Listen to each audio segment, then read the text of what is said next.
Bueno, cuando hablamos de espectros de audio, ¿qué es lo que hablamos? Hablamos de distintas frecuencias. Como les decía recién, trabajamos desde los 20 kHz, que son las frecuencias que podemos decir hasta los 20 kHz audibles, ¿sí?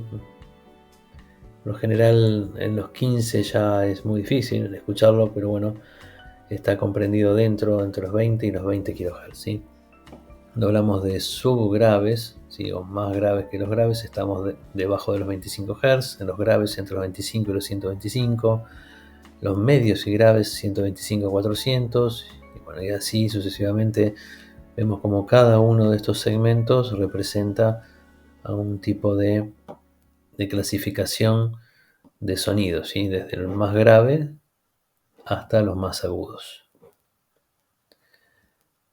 Bueno, como vamos a trabajar con señales y con generadores, lo que podemos tratar de identificar, escuchar eh, también cómo es prácticamente en la práctica el sonido de estas señales, ¿sí? Nosotros tenemos sonidos característicos de cada una de estas formas de onda. La onda senoidal tiene un sonido característico bastante suave, ¿sí? Veamos que acá tenemos una frecuencia de 1 kHz, esta es senoidal. Después tenemos la onda cuadrada, ¿sí? El hecho de que sea cuadrada significa que bueno, está compuesta por muchos armónicos de alta frecuencia, ¿sí? Que lo van a hacer que es un sonido más chillón, más agudo. Después tenemos la señal triangular, que vendría a ser algo intermedio. También tenemos armónicos, pero de otro tipo. Vamos a ver después, más adelante, cómo se componen este tipo de señales cuando veamos series. Este es el sonido de la triangular. Y después tenemos el diente de sierra, que es otro tipo de señal rampa, también que tiene cada uno su sonido característico. Cada una de estas señales posee un sonido típico, así como los instrumentos musicales, por ejemplo, tienen distintos timbres, podemos decir, o formas de onda que hacen que ese sonido sea único, ¿sí? Por ejemplo, estos son sonidos muy elementales que podemos encontrarlos en un sintetizador y también mucho más complejos, ¿sí? Bueno, estas son señales con las que vamos a trabajar. Otro tema muy importante que tenemos que ver es el tema de los distintos tipos de ruido, ¿sí? Estos son ruidos que se generan de manera intencional, bueno, para generar pruebas, ¿sí? Pruebas de sonido, tiene que ver, bueno, para probar equipos de audio, también por cuestiones acústicas, para verificar la acústica de determinados lugares. Por ejemplo, tenemos uno de los más utilizados, ¿sí? Porque tiene una distribución de potencia constante a lo largo de toda la frecuencia. O sea, ¿qué es el ruido blanco? Bueno, es toda una serie, todo un rango de frecuencias de manera constante, ¿sí? Con una amplitud constante a lo largo de todo un rango de audio. Por ejemplo, vamos a ver. Bueno, parece el sonido de una radio o televisor sin sintonizar, parece la señal que se veía cuando no había señal en los televisores analógicos. Uso común para enmascarar otros sonidos, pruebas de equipos de audio, terapias para el sueño, dice también, ¿sí? Ruido rosa, ¿sí? Vemos cómo suena. La diferencia con ruido blanco es que la densidad disminuye 3 dB por octava, ¿sí? Ahora vamos a ver cuando veamos logaritmos eh, y bueno, la parte de potencia, decibeles, ¿qué significa esto? ¿Cómo va disminuyendo 3 dB? Mira, vamos avanzando en frecuencia y va disminuyendo 3 dB por octava. Y el resultado es este, ¿sí? Es un sonido más equilibrado y suave que el ruido blanco, ¿sí? Estos son sonidos de prueba que se inyectan en los amplificadores para ver si amplifican el rango de frecuencias que quiero. Ruido color marrón. La densidad de potencia disminuye 6 dB por octava, ¿sí? Se relaciona con el movimiento browniano. Esto es un teorema. Es mucho más grave y profundo que el rosa. Efectos de sonido, también para enmascarar sonidos de bajos, o sea, tratar de ocultar sonidos graves. Ruido azul. La densidad de potencia aumenta 3 dB por octava. Antes era disminución, íbamos avanzando a través de las frecuencias y se iba disminuyendo. Ahora es al contrario, va aumentando, ¿sí? Entonces es un tono más agudo y brillante. Ruido violeta. También la potencia aumenta 6 dB por octava. Y ruido gris. Esto es, más bien, es un ajuste de densidad de manera... esto es un ajuste manual, digamos, ¿sí? Se ajusta la densidad de potencia para que se perciba igualmente a través de todas las frecuencias por el oído humano, ¿sí? Según una curva de audición. Es un sonido equilibrado perceptivamente a través de todas las frecuencias. O sea, esto está acomodado a oídos de la persona que lo calibra, ¿sí? Les parece, trata de ajustarlo de manera pareja y logra este ruido gris, ¿sí? Ahí estamos. Bueno, ¿qué tenemos que saber aparte de los tipos de señales y ruidos de prueba, ¿sí? Bueno, vamos a empezar a trabajar con los decibeles, ¿sí?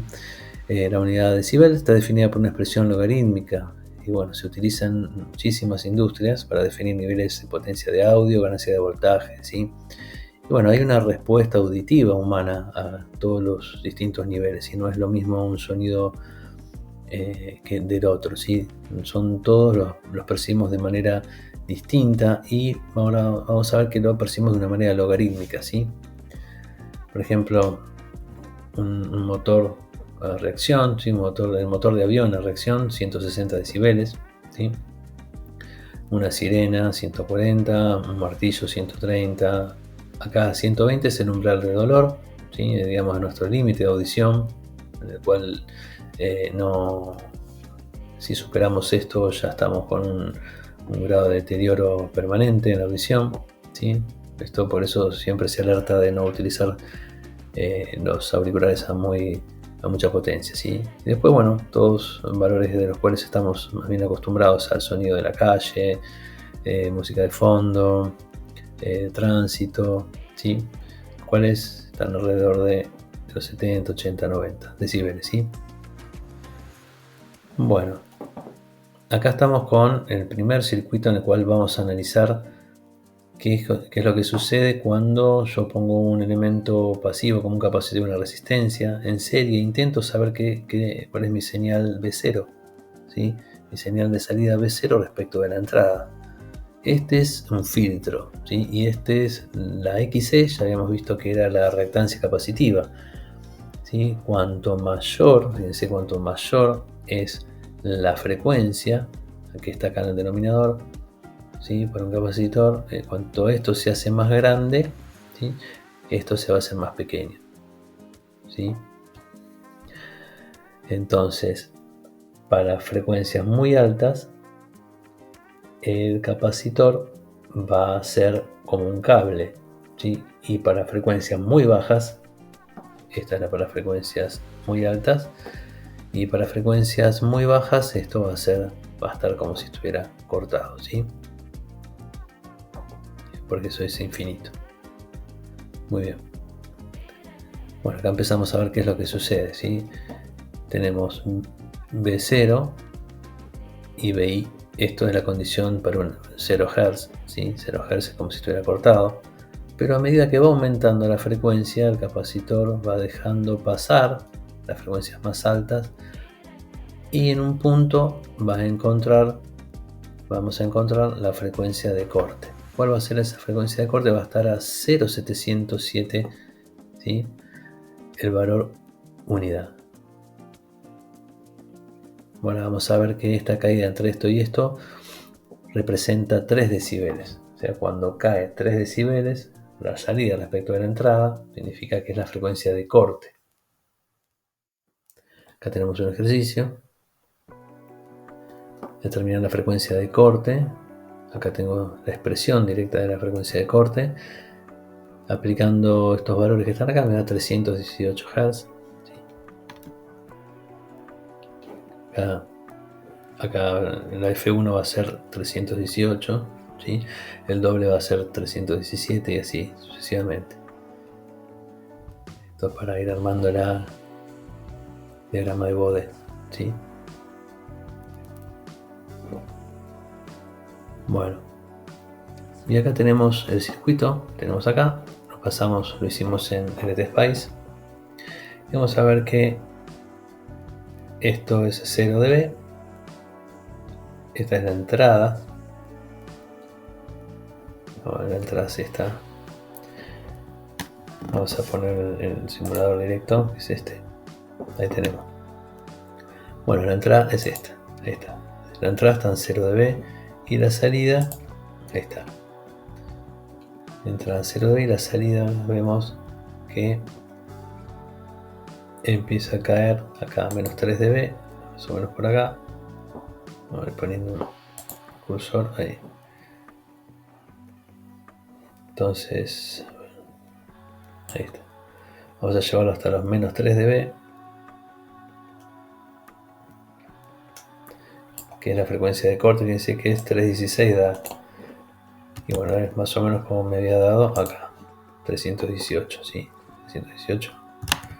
Y en el simulador también, 318, 316. Significa que en los 316 Hz es la frecuencia de corte en la cual la amplitud cayó 3 dB respecto de la entrada, ¿sí? Todo lo anterior es filtrado cada vez más, ¿sí? Bueno, y la última prueba muy interesante es que además de hacer un barrido de frecuencia podemos ingresar una señal de ruido blanco, por ejemplo, la que yo hace unos instantes les mostraba, ¿sí? Ruido blanco era una señal pareja en todas las frecuencias, ¿sí? ¿Cómo se hacía eso? Bueno, primero hay que tener bajado el archivo de ruido blanco, tiene que ser terminación .wav, ¿sí? El formato del archivo .wav, pues acá en la fuente, control, botón derecho, dentro de valor voy a poner este comando wavefile igual ruido blanco.wav, esto tiene que ser igual al nombre del archivo, tiene que estar en el mismo directorio donde está el circuito. Y bueno, y después como este era ruido blanco, voy a ver, ahí está.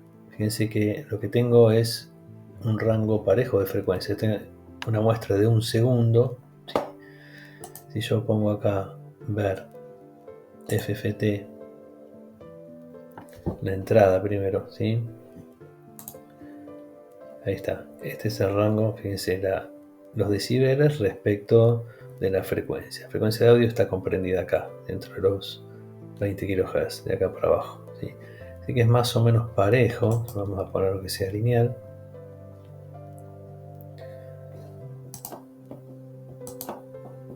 Lineal. Bueno, por acá estamos con los 20. A ver, vamos a irnos acá hasta los 20.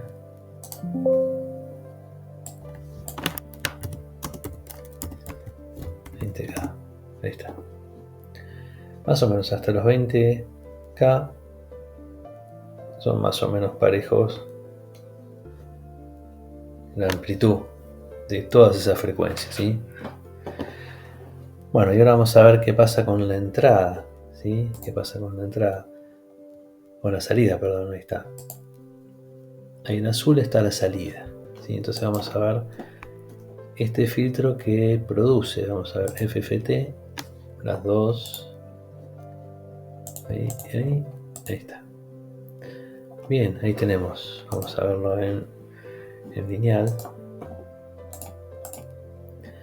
Ahí tenemos, entonces, el azul es la entrada, un rango más o menos parejo de amplitudes, hasta los 20 kHz. Pero fíjense qué pasa con la salida, ¿sí? El Vout. El Vout, cuando acá la entrada tiene ciertos niveles de amplitud, a la salida el Vout, que es la señal negra, lo filtra, ¿sí? Tiene mucho menos amplitud, ¿sí? Entonces ahí vemos que es un filtro pasa alto, ¿sí? Cuya frecuencia de corte habíamos calculado que era del orden de los 318. Vamos a ver. Ahí, 300. Ahí. Acá más o menos. Significa más o menos que ahí estaría la frecuencia de corte, a partir de la cual cayó 3 dB, ¿sí? La frecuencia respecto a la frecuencia de entrada. Entonces este es nuestro primer filtro pasa alto, ¿sí? En el cual estamos inyectando un ruido blanco y vemos qué es lo que tenemos a la entrada y a la salida del mismo. Así que bueno, vamos a seguir trabajando con la ejercitación. Muchas gracias.